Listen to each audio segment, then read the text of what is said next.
నమస్తే, welcome to AIT. So చూస్తూనే ఉన్నారుగా మీరు కూడా. ఈరోజు జూన్ 4న అటు ఏపీలో కానీ తెలంగాణలో ఈరోజు రిజల్ట్ కూడా రాబోతున్నాయి. సో ఇదే క్రమంలో చూస్తున్నాం ఇప్పటికే అటు ఏపీలో టీడీపీ కూటమి కూడా ముందంజలో ఉంది. 130 స్థానాలలో అధిక మెజారిటీతో ఉంది. తెలంగాణలో టీడీపీ పార్టీ ఆఫీసులో కూడా సంబరాలు ఇప్పటికే స్టార్ట్ అయిపోయాయి. అటు ఏపీలో కానీ తెలంగాణలో సంబరాలు అయితే ఇప్పటికే స్టార్ట్ అయ్యాయి. ఒకసారి మాట్లాడింది, ఇక్కడ చాలా మంది ఉన్నారు, టీడీపీ కార్యకర్తలు కానీ అభిమానులు చాలా మంది ఉన్నారు. మాట్లాడదాం అన్న, మరి ఎట్లా అనిపిస్తుంది? మరి మాది కొంగలగొండ గ్రామం, నర్సాపేట, నగరికల్ మండలం. మేము ఎంతో బాధతో ఎంతో ఆవేశంతో ఇన్నాళ్ళు రగిలిపోతా ఉన్నాం. మాకు ఎంతో బాధ్యత టీడీపీ పార్టీ నుండి మేము ఎంతో చేయాలనుకున్నాం రాష్ట్రానికి. కానీ వైసీపీ పార్టీ ఎంతో నాశనం చేసింది రాష్ట్రాన్ని. మేము హైదరాబాద్లో ఉండి ట్యాక్సులు కట్టి అన్నీ కట్టి రాష్ట్రాన్ని అభివృద్ధి చేద్దాం అనుకున్నాం. అయినా మమ్మల్ని నాశనం చేసినా మేము ఏం బాధపడలా. కానీ మా పవరేశ్వరం మేడం గారిని ఎన్నో రకాలుగా అసెంబ్లీ సాక్షిగా అవమానించారు. ఇప్పుడు మటుకు వదిలిపెట్టేది లేదు. బాబు గారు చెప్పినా, లోకేష్ చెప్పినా, ఎవరు చెప్పినా మేము వదిలిపెట్టేది లేదు. మా ప్రయత్నం ఎంత చేయాలో అంత చేస్తాం. ఎక్కడి నుండే మేము ఎంతో నోరు పోయింది. ఇప్పటికే మీకు అర్థమైంది మా బాధ. మాకు చాలా ఆనందంగా ఉందన్న. గెలిచామా, నేను గెలిచినట్టేదన్నా. అంతా చూసావు కదా నువ్వేనే. మాది శ్రీకాకుళం జిల్లా అన్న, రామ్మోహన్ నాయుడు మా ఆదర్శం మొత్తం అతనే. అంతకుముందు కింజరాపు ఎర్రన్నాడు. మా రక్తం కోసినా మాకు ఇల్లు ఒకటే కనిపిస్తుంది, కళ్ళు మూస్తే మరి ఇంకేం కనిపించదు. మాది ఏ పార్టీ ఇప్పుడు నాకు 28 ఇయర్స్ అన్న. ఇప్పటి వరకు నేను ఇల్లు తప్పించి ఇంకేది చూడలేదు. ఇప్పటివరకు నేను Pawan Kalyan fan, but TDP. Why not 175 అన్నాడు, కానీ చూస్తే 14 సీట్లకే అంకితం అయిపోయింది. సో ఎట్లా చూడొచ్చు అన్న? ఎవరు ఎంత అనుకున్నా కనిపిస్తుంది కదా. నేను అంటాను, నేను ఎంపీ అయిపోతున్నాను, అవి అయిపోయినా అన్నంత మరి ఎవరు చూపించాలి, అవి చూపించాలి.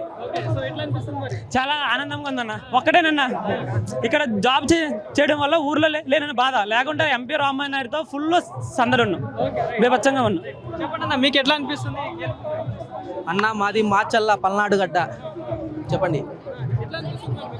మామూలుగా లేదు, నరాలు ఇట్లా పొంగుతున్నాయి.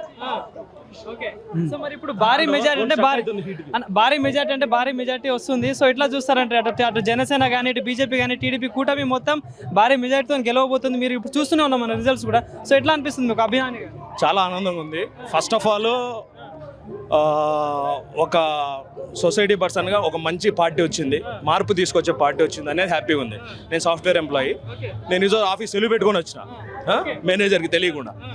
సో ఇప్పుడు ఈ సాఫ్ట్వేర్ అయితేనేమి, ఇది మనకు రాష్ట్రాన్ని ఒక 5 ఏళ్ళు వెనక్కి తీసుకెళ్ళినట్టు అనిపించింది. To be frank, as educated person దాన్ని 2 ముందుకు తీసుకెళ్తాడని బాబు. అండ్ ఆవేశపరుడైన మన పవర్ స్టార్, న్యాయానికి నిజాయితీకి స్వరూపుడైన పవర్ స్టార్, నిజాయితీ బాటలో నడుస్తూ అనుభవజ్ఞుడైన మన చంద్రబాబు నాయుడు గారి సూచనల మేరకు ఇద్దరు కలిసి కృష్ణార్జున యుద్ధంగా నడుస్తుందని మాటిస్తున్నాను. అదే పవన్ కళ్యాణ్ పోటీ చేసిన 21కి 27 స్థానాల్లో ముందంజలో ఉన్నారు. సో ఎట్లా చూస్తారు మరి? సూపర్, అది ఖచ్చితంగా సూపర్. ఇంకెక్కువ సీట్లు వచ్చేవి. ఇప్పుడు మనం పెట్టుకున్న దానికంటే ఇంకా భారీ ప్రపంచం వచ్చింది. చాలా హ్యాపీగా ఉంది బ్రో. ఇప్పుడు ఎట్లుందంటే ఇంకా అది చాలా హ్యాపీ ఉంది. నిజంగా చాలా మాటల్లో చెప్పలేము, చాలా హ్యాపీగా ఉంది. అలాంటిది లోకేష్ గారు ఈ రోజు ఎంత మెజార్టీలో ఉందో చూడండి. మంగళగిరి గెలవరు అని చెప్పినారు. ఓడిపోయిన దగ్గరనే ఆయన గెలవడానికి ఆయన పునాది చేసుకున్నాడు. ఎక్కడ గెలవాలో ఎక్కడ నగ్గాలో తెలిసింది. ఆయన పాదయాత్ర చాలా ప్లస్ అయింది. టీడీపీకి జోష్ వచ్చింది. టోటల్గా లోకేష్ యాత్ర, చంద్రబాబు నాయుడు మీటింగ్ వల్లనే మనకి ఇది వచ్చింది. నా పేరు రామాంజనీయులు అండి. వినుకోండి అండి. కోడిగుడ్డు నీకు అర్థమైందా? కోడిగుడ్డు పిల్ల పొదిగిందా? ఈరోజు పిల్ల పొదిగి వచ్చిందా బయటికి? గుడ్డు నీది నాది ఒకటే కులం. గుడ్డు బయటకు వచ్చిందా ఈరోజు? పిల్ల కాదు నీకు, ఇంకా ఉంది ముందు.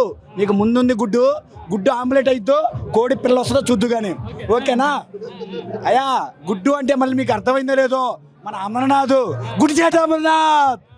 గుడ్డిసేటి అమర్నాథ్ అర్థమవుతుందా? మినిస్టర్లు అందరూ వెనకంజలోనే ఉన్నారు, ఒక్కరు కూడా గెలవని పరిస్థితి ఇప్పుడు. సో ఇట్లా ఏం చెప్తారు? ఒక్కళ్ళు కూడా అభివృద్ధి చేయాల, ఒక్కళ్ళు కూడా మంచి చేయాల. ఇదే ప్రజా వ్యతిరేకత అంటే. అర్థమైందా? ప్రజా వ్యతిరేకత అంటే ఎలక్షన్ వచ్చేదాకా అందరూ సైలెంట్గా ఉన్నారు ఎలక్షన్ వచ్చేదాకా. కానీ ఎలక్షన్ వచ్చేదాకా అందరూ సైలెంట్గా ఉన్నారు. టైం వచ్చి చూసి గుద్దితే ఇదిగో ఈ సందర్భంగా నేను ఒకటే చెప్తున్నా, నా తండ్రి బాబాసాహెబ్ అంబేద్కర్ గారిని నమస్కరిస్తున్నా. ఎందుకంటే రాక్షస పాలన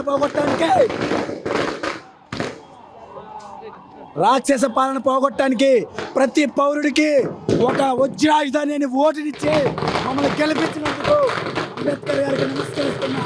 అలాగే ఈ అసెంబ్లీలో ఈసారి ఆ దేవుడు పవన్ కళ్యాణ్ గారు ఖచ్చితంగా అసెంబ్లీలో ఉంటారు. అన్యాయాన్ని వ్యతిరేకిస్తారు. ఖచ్చితంగా ఆయన సత్తా ఏంటో చూపిస్తారు.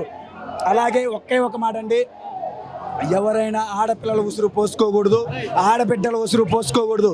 కానీ ఈ జగన్మోహన్ రెడ్డి గారి ప్రభుత్వం అసెంబ్లీ సాక్షిగా మా భువనేశ్వరమని అన్నారు. అది యాడికి పోలా, రిఫ్లెక్షన్ వచ్చి తగిలింది దెబ్బ. అలాగే పవన్ కళ్యాణ్ గారి భార్యల గురించి మాట్లాడారు. ఈ రోజు అర్థమవుతుంది ఆ పతనం అంటే. ఇదే పతనం అందరూ చూస్తారు. టైం వచ్చినప్పుడు గుద్దుతారు. ఆ గుద్దినప్పుడు తెలుస్తుంది. అభివృద్ధి చేయకపోగా మమ్మల్ని పొట్టగొడతావా? మా పొట్టగొట్టావు. ఈసారి మీ పతనం మేము చూపించాం. మా పొట్టగొట్టినావు నువ్వు. మీ పతనం ఇంకా చూస్తాం. ఇంకా ఏం చేస్తావా? ఏం చేస్తావు? ఏమి చేయలేరు. మహా అయితే చంపేస్తారా? మళ్ళీ జగన్ ఈసారి మళ్ళీ జైలు పోతారా? పక్కా. శ్రీకృష్ణ జన్మస్థలానికి పక్కా. సో ఇది అభిమానులు చెప్తున్న విషయం అండి. మా దేవుణ్ణి, రాజకీయ దురంధరుణ్ణి, మా చంద్రబాబు గారిని తీసుకెళ్లి జైల్లో పెట్టినప్పుడు ఇట్లా ఎగిరారయ్యా. ఇట్లా ఎగిరారు. ఇప్పుడు వస్తుంది. ఇదిగో 2 సంవత్సరాలు నువ్వు గనక 2 సంవత్సరాలు ఆంధ్రాలో ఉంటే నీరు కానీ నీ వెనకాలన్న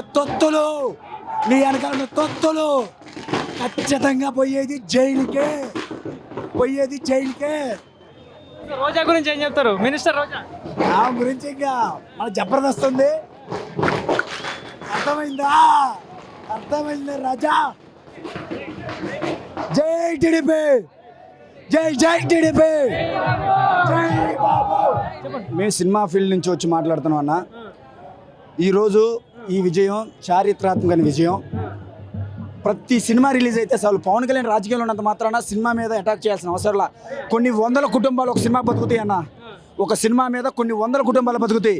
నువ్వు సినిమా రిలీజ్ అయిన ప్రతిసారి 3 రూపాయలు 10 రూపాయలు టికెట్ పెట్టి వాళ్ళు పొట్టగొట్టి ఆయన మార్కెట్ మీద పడేలా చూసినావు. ఆకాశం మీద ఉమ్మెత్తే ఏమవుద్దన్నా?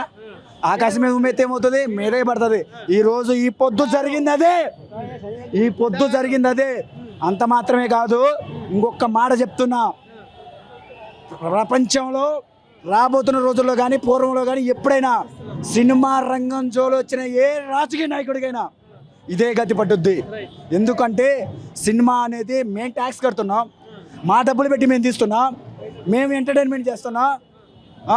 ఈరోజు ఆ సినిమా ఫీల్డ్ని మీరు దెబ్బ కొట్టాలని చూసిన ప్రతి ప్రయత్నంలోనూ ఖచ్చితంగా మీరు ఓడిపోతారు. సో చూసుకోవచ్చు, ఇక్కడ చాలా మంది అయితే వాళ్ళ ఆనందం అయితే చెప్పుకోలేకపోతున్నారు. చాలా ఆనందపడుతున్నారు. ఒక సైకో పాలన, ఒక నిరంకుశ పాలనకు తెరదేరీసని మాట్లాడుతున్నారు. ఒకసారి మాట్లాడతాం. మరికొంతమంది ఉన్నారు.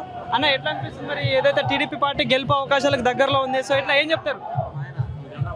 100కి 100% ప్రభుత్వం 170కి 175 తెలుగుదేశంకే వస్తుంది. ఇది తెలుగుదేశంది ఆషామాషా పార్టీ కాదు. ఇది అభివృద్ధి చేసే పార్టీ తెలుగుదేశం పార్టీ. తెలుగుదేశం అంటే అభివృద్ధి, చంద్రబాబు నాయుడు అంటే విజన్ 2020. ఇప్పుడు విజన్ 2047 ఇప్పుడు కేంద్రంలో కూడా ఈసారి చంద్రబాబు నాయుడు చక్రం తిప్పే పరిస్థితి వచ్చింది. అంటే చంద్రబాబు నాయుడు గారి